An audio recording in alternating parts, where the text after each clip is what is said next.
जीवन मीता परवेग प्रवक्ता आचार्य परमेश्वर गुरु विद्यासागरेभ्यो नमः।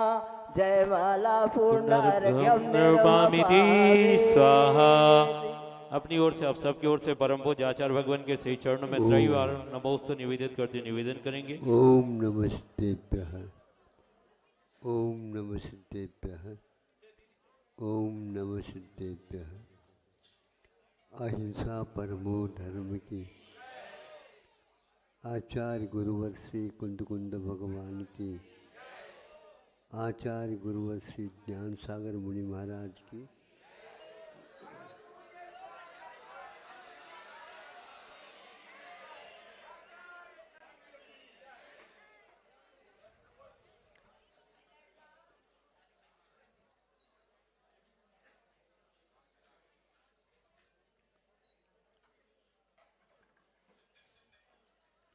अपने अपने इष्ट अलग होते,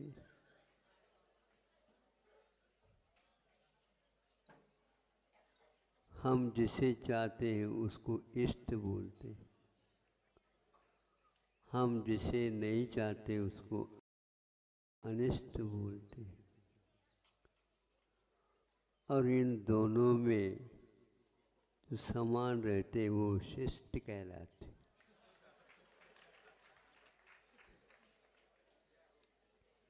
अपनों को क्या बनना है? विशिष्ट शिष्ट बनना है।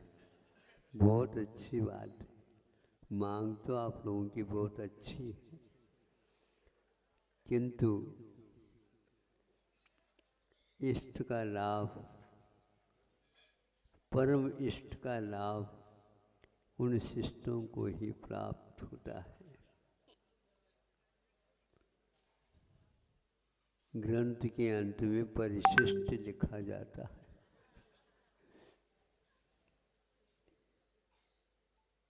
हम किस पंक्ति में हैं अपने भावों के ऊपर तोलने से ही ज्ञात होता है।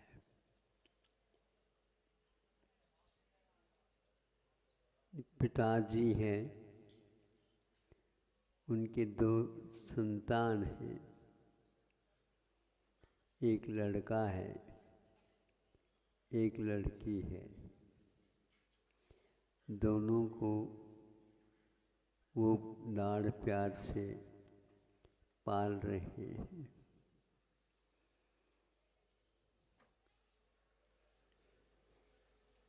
अब लड़का कहता है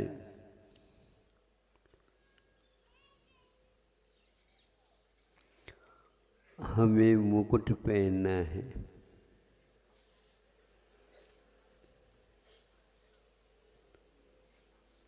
और वो भी सोने का पहनना है।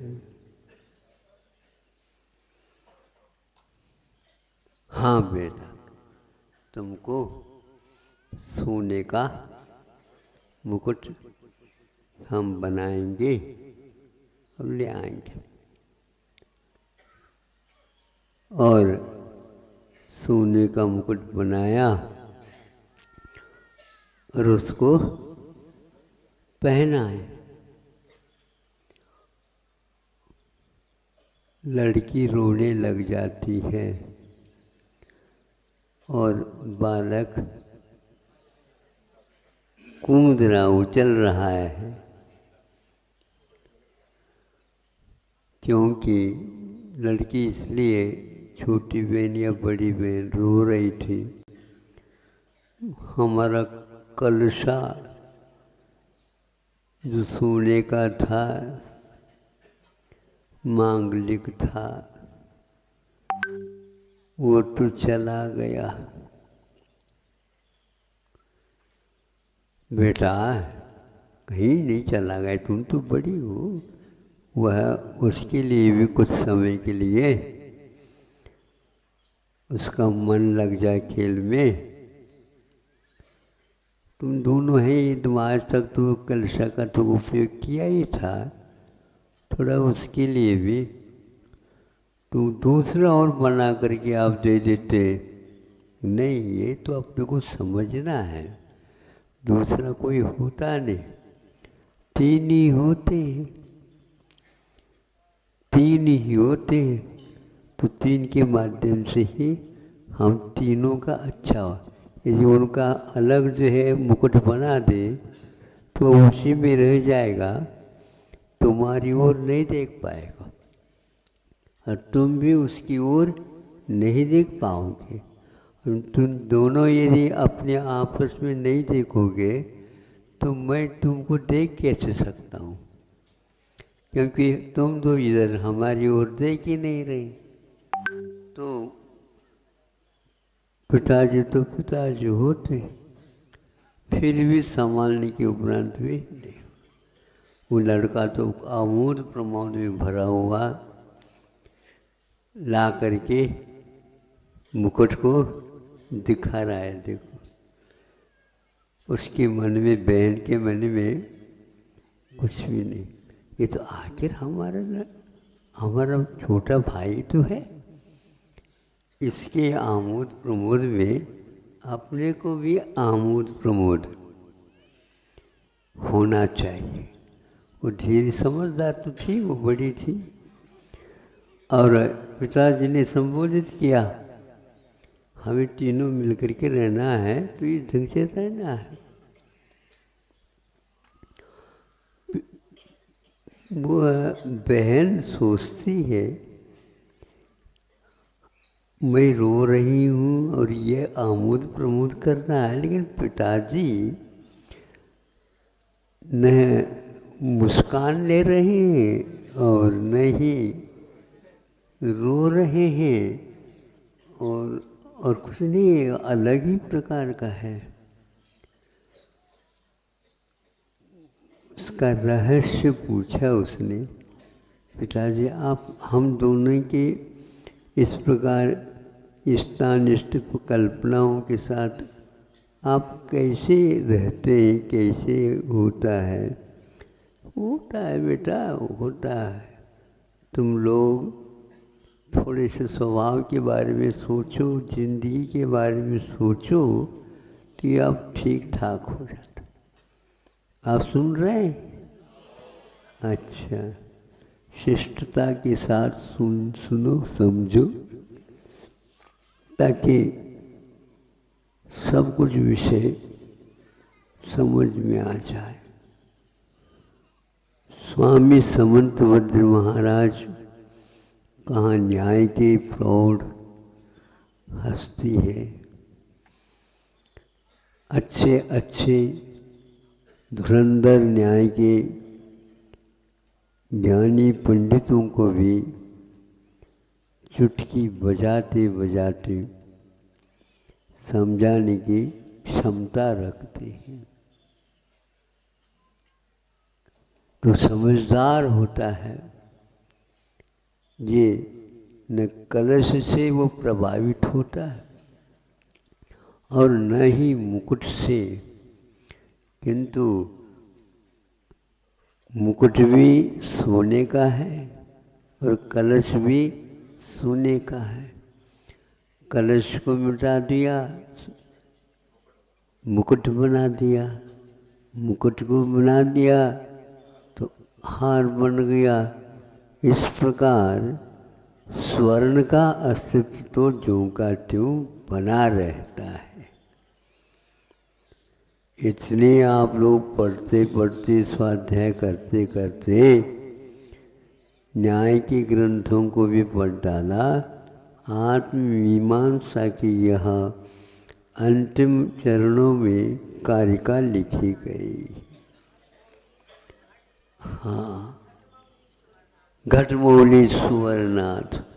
घट से मौली मतलब किरीट बना, स्वर्णत्व गायब नहीं हुआ। एक रोती और एक हसती वा, तुष्ट भवती वा, और एक स्वस्थ है, एक स्वस्थ रहता है।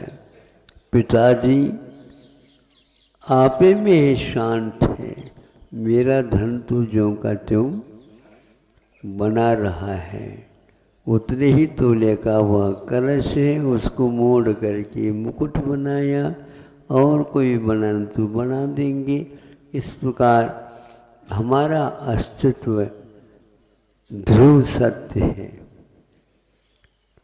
उत्पाद वे द्रव्य युक्तम सत, इन तीनों पहलुओं को, तो द्रव्य के साथ रहने वाले, इनमें से एक को भी अलग कर दो, दूसरा रह नहीं सकता और अलग वह हो भी नहीं सकता।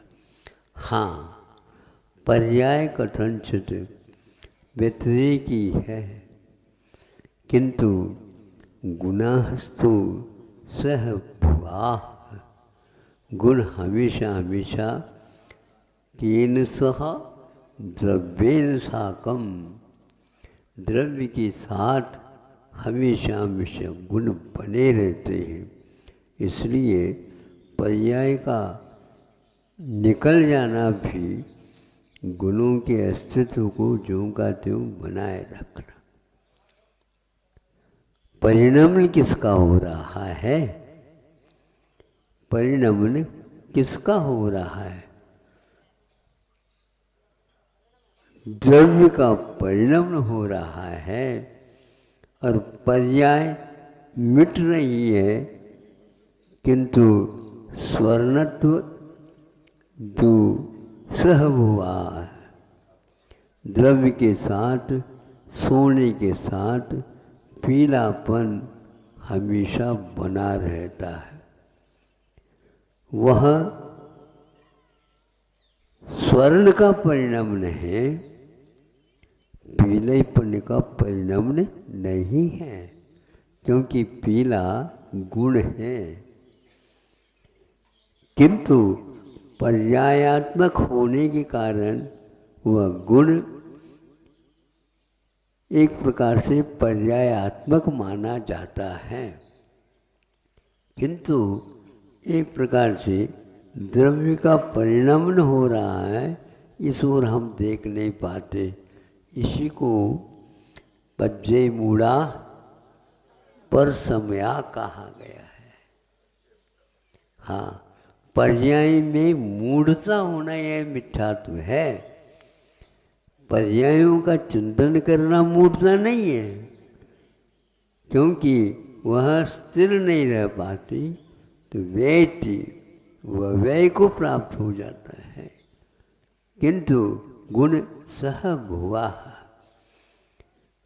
गुणों का परिणाम नहीं होता, किंतु द्रव्य का परिणाम होता है, और वह गुणात्मक पर्याय होता है। यह द्रव्य ही एक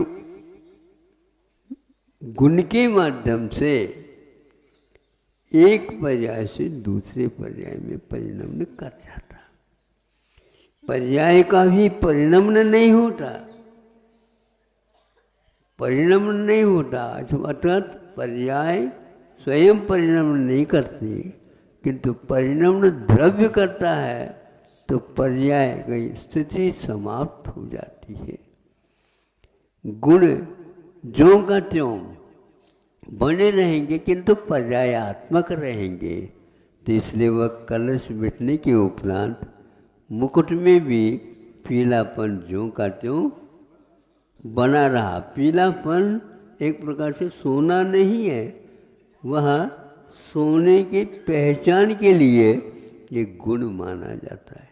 कितना सूक्ष्म विवेचन इस छोटी सी कारिका में चोटी के विद्वान भी हिल जाए।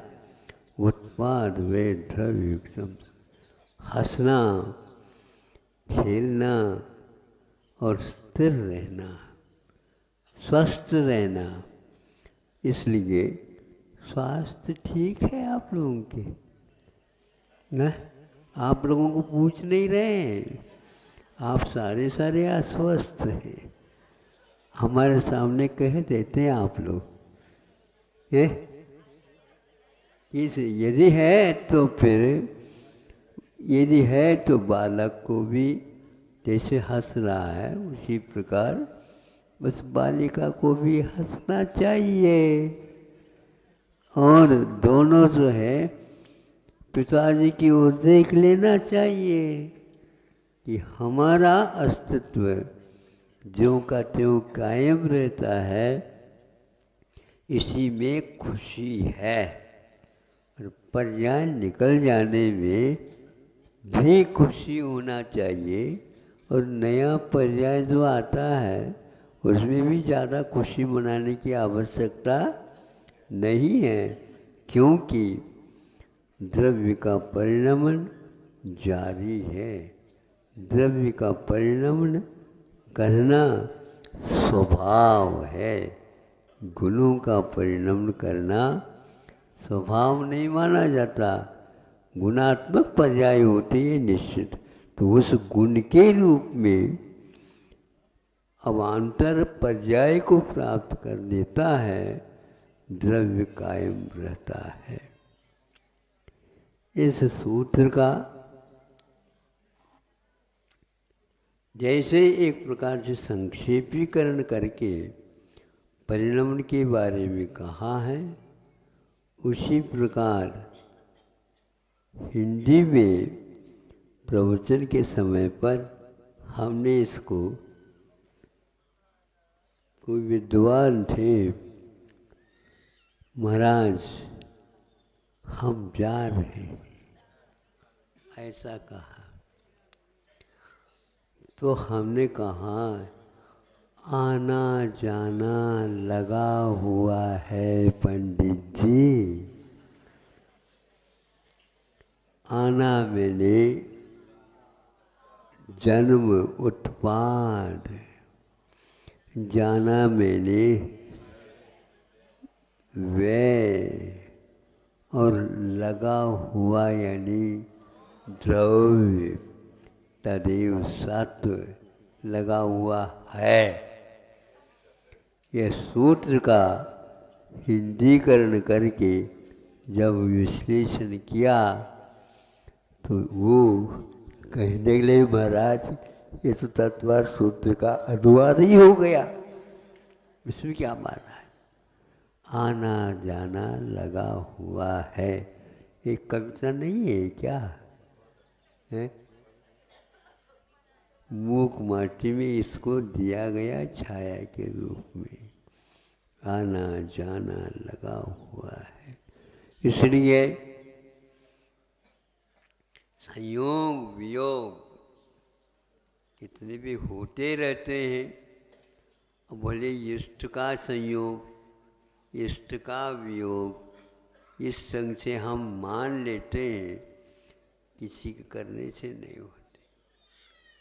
वहाँ बादल के भांति आकाश नगर सम कहा है, विद्वानों ने उसको आकाश नगर की उपमा दी है। आकाश नगर का मतलब आकाश तो आकाश है, उसमें नगर क्या है, बादलों की भिन्न भिन्न छवियाँ, भिन्न भिन्न आकृतियाँ उसमें होती रहती है। किंतु बादल या तो काला है या तो धोला, शरद ऋतु संबंधी, तो बादल तो आकार मिटती चली जाती है हवा के झोंके के कारण, किंतु श्वेत रंग का वह ज्यों का त्यों बना रहता है। इस रहस्य को नहीं समझ पाए और धर्मनाथ को वैराग्य हुआ। हाँ, बहुत दिन के बाद कह रहा हूँ, वो धर्मनाथ भगवान को वैराग्य हुआ और आप तो आकाश नगर को देखते देखते सो गए, जाग नहीं पाए। तो आपके जगाने के लिए थोड़े आ रहे हैं बादल, और आप सो रहे हैं इसके लिए वह तटस्थ होकर के दिखने नहीं, कुछ नहीं, तो चल रहा है, उसकी यात्रा चल रही। हम आ गए यह मत कहा करो, हम जा रहे हैं, ये भी मत कहा करो, नहीं समझे? हैं? प्रवचन का सार समझ में आ रहा है? बहुत बारीक है।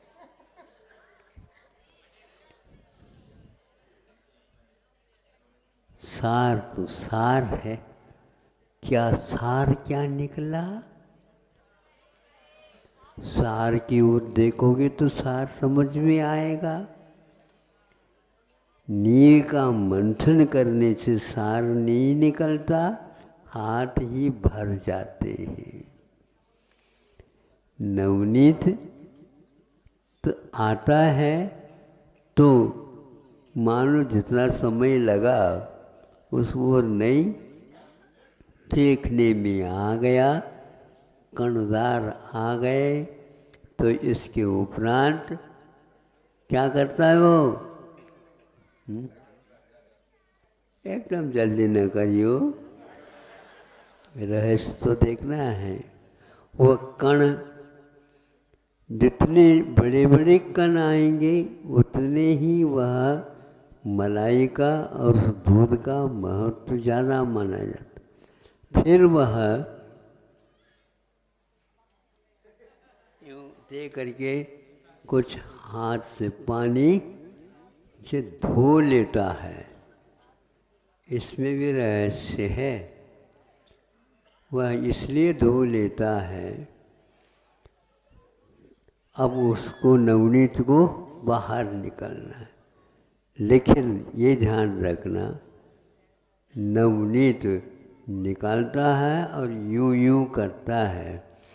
यूं यूं करता है तो नवनीत गोल रूप धारण कर लेता है ना। ये सार है। उसके साथ जो कोई भी मट्ठा आया था वो सब निकल गया। अब इसको उन्होंने पानी से धोने की क्या आवश्यकता है, ये तो समझना है। वह हाथ में चिपक न जाए, नहीं समझे? हाथ में चिपक न जाए इसलिए गर्म पानी से हाथ धोया है। हाँ, ताकि वह पुनः उसी गोले को उसी मटकी में वह छोड़ देता है। तो ये सार हमेशा हमेशा तैरता है, डूबता नहीं है। किंतु अभी वह सार तैर नहीं रहा, डुबकी लगा रहा है कि दूध के चंद्रमा की भांति थोड़ा सा बाहर उसका मुख निकला, बाकी सब मट्ठे में ही डूबा हुआ है। इसलिए मट्ठे से अलग भले ही हो गया, किंतु अभी नवनीत सार के रूप में नहीं माना जाता। फिर आगे का तो ज़्यादा बताने की कोई आवश्यकता नहीं है। जब वह पाक शास्त्री उसको अच्छे ढंग से तपाता है, तब वह घी के रूप में आ जाता है। तो वह डूबता नहीं। दूध में भी डालो डूबेगा नहीं, और ये मट्ठे में डालो कहीं भी डालो, किंतु तुम बरु तृणक्राष्टम च तैलम जलवपागतम रेफस्या एतादृशी गति समावात ऊर्ध्वम आयाति। ऊर्ध्वम गच्छति नहीं कहा है, स्वर्गम आयाति यानी आ जाता, ऊपर आ जाता, यानी हम ऊपर है ये सिद्ध होता है। हाँ, स्वभावात ऊर्ध्वम आयाति रेपश्च एतादृशी गति। रेप की व्याकरण में इसी प्रकार की गति होती है। हलंत रेप होता है, ध्यान रखना, उसमें स्वर रहेगा तो ऊपर नहीं जाएगा। इसलिए उस स्वर को बाहर निकाल दो। व्यंजन हमेशा हमेशा दो अक्षरात्मक रहता है। स्वर स्वरात्मक रहता है। हाँ, संधि होने के उपरांत दीर्घ प्लुतात्मक होता है। व्यंजन कभी भी दीर्घ नहीं होता और न ही और कुछ होता। वह तो स्वर के ऊपर आधारित है। तो सारभूत जो घी है, घृत है, वह तैरने लग जाता है, डूबता नहीं, डुबोने से भी। नीचे आधा किलो घी डाल दिया, ऊपर से 10 मन भी यदि दूध डालोगे तो भी वह दूध से भुआनी भर गया, लेकिन वह उसी समय घी ऊपर आ गया। इसलिए स्वस्थ यदि आप रहोगे, निश्चित रूप से उस पिताजी की भांति शांति का अनुभव करोगे। नहीं तो घर में रह करके भी बहुत सारी आकुलता रहती है।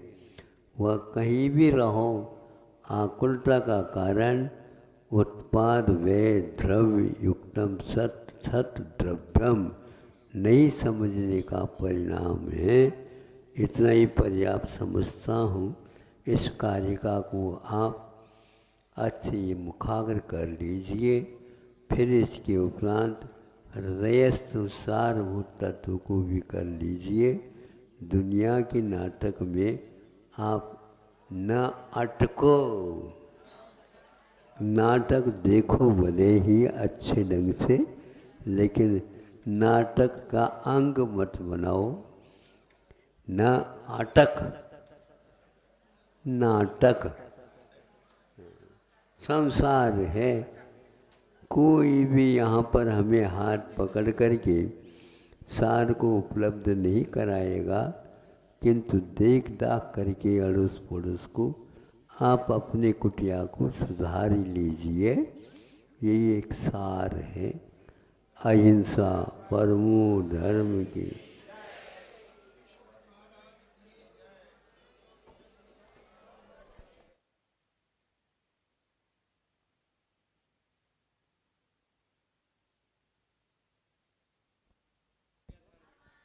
आप सभी से निवेदन है, पड़गान वाले मास्क लगा के पड़गान करें। आहार देते समय मास्क का उपयोग करें और अंतर बना के सोशल डिस्टेंसिंग का ध्यान रखते हुए पड़गान के समय खड़े हों।